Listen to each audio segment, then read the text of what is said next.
My name is Mark Rosenthal. I'm president of RADAR, which stands for Respecting Accuracy in Domestic Abuse Reporting. And we're a nonprofit organization of men and also of women who are very concerned about the state of domestic violence policy in this country. There is good, solid evidence from many, many decades of academic research showing that our current policies are not based on any kind of scientific research, are ineffective, and in many cases quite harmful.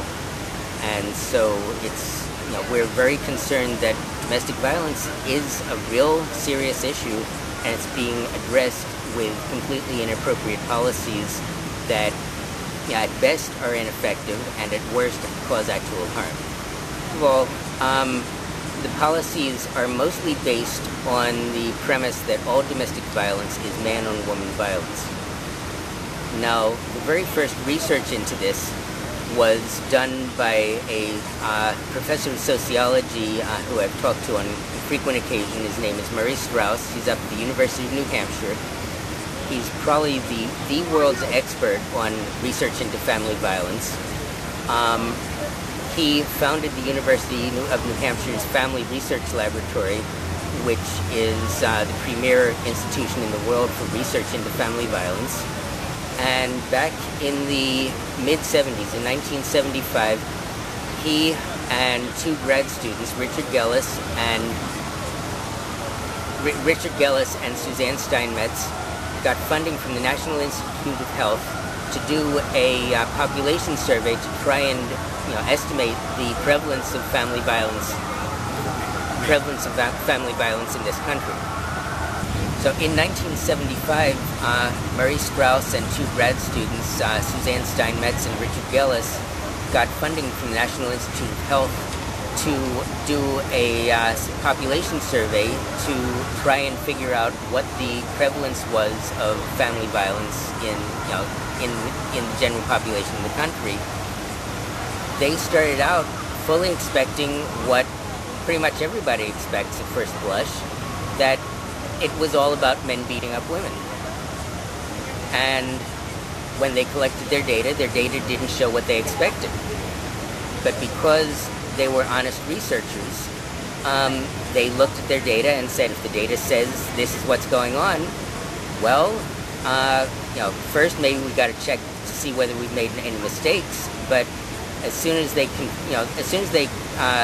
convinced themselves that they hadn't left anything out or done anything that would cause the survey to be biased, they concluded that the phenomenon that's happening in this country is not what they expected and not what most people thought it was.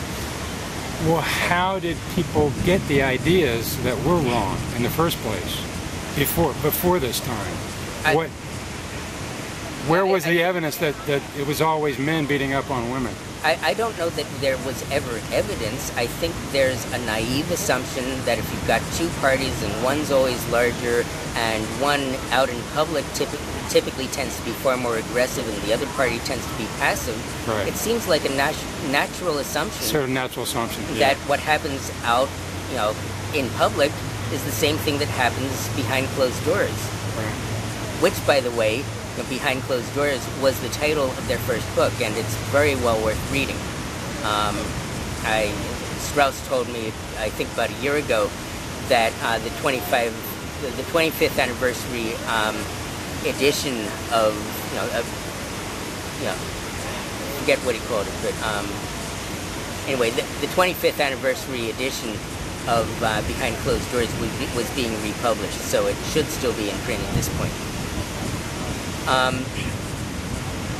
Anyway, so they did this research, but there were political forces around at the time that found it convenient to fan the flames and try and convince the public that the stereotypes that most people believed in were actually true, and they quoted quite selectively from Strauss, Gellis, and Steinmetz's research. They quoted the parts of the research that supported what they wanted the public to believe, and conveniently left out the parts of it that contradicted what they wanted the public to believe. Wow. Well, in 1985, These same three people got a second grant to do a second National Family Violence Survey, and their results were quite interesting because what they found when compared to the 75 survey was that violence against women had decreased during that period of time by a measurable amount. Violence by women against men had increased during that period of time. Is that 75 to 85? Yeah, which if you think about what was going on politically in this country and the consciousness-raising efforts and all of that, it's not at all surprising. There was no consciousness-raising effort at all to tell women, stop kicking and, slapping your husband. There were consciousness-raising efforts all across the country telling men stop being evil and doing these bad things to your wives. Mm-hmm. So, at one point a few years ago, I happened to ask Strauss, I've noticed that you did a first National Family Violence Survey and a second National Family Violence Survey. Why didn't you ever, didn't you apply for the funds to do a third survey? Why wasn't that done? And his answer was they applied for the funds, but the funding wasn't granted. Now, this is a group that was they were the premier researchers in the world in, doing these kinds of surveys. So, while nobody can prove it, the most reasonable hypothesis is that the results that they were coming up with were undesired by the people in political power, and it was just too much of a hot potato, so the easiest way to suppress it was to deny them the funds, and then through some other agency give funds to somebody else that would come up with different results, which they did. And if you compare even the names of the surveys that were done, the desired results are obvious. In 75, Strauss, Gellison, and Steinmetz did the first National Family Violence Survey. That's Family Violence Survey. In 85, they did the second Family Violence Survey. In 96, Patricia Jaden and Nancy Thones, do I have that right, or is it Nancy Jaden and Patricia Thones? I forget. But Jaden and Thones were granted a grant not from National Institute of Health, but from the Department of Justice to do not a family violence survey, but a violence against women survey. And they did everything they possibly could. They collected, they basically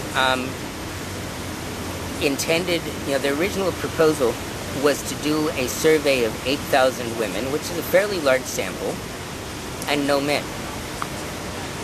And researchers, Strauss among them, but researchers from all across the country, objected so vociferously because this was an invalid way of doing a survey that Jaden and Thones were pretty much forced to, at the last minute, add a sample of 8,000 men to the survey.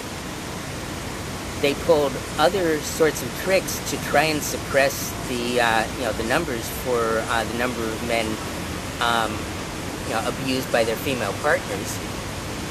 But nevertheless, in spite of their efforts, the numbers that they came up with show that of people abused by their intimate partners during the previous year, about somewhere between 36 and 40% are male victims, and the remainder, obviously a majority, but not that large a majority, 60 to maybe 64% are female victims. So there's a significant number of male victims whose needs are not being addressed.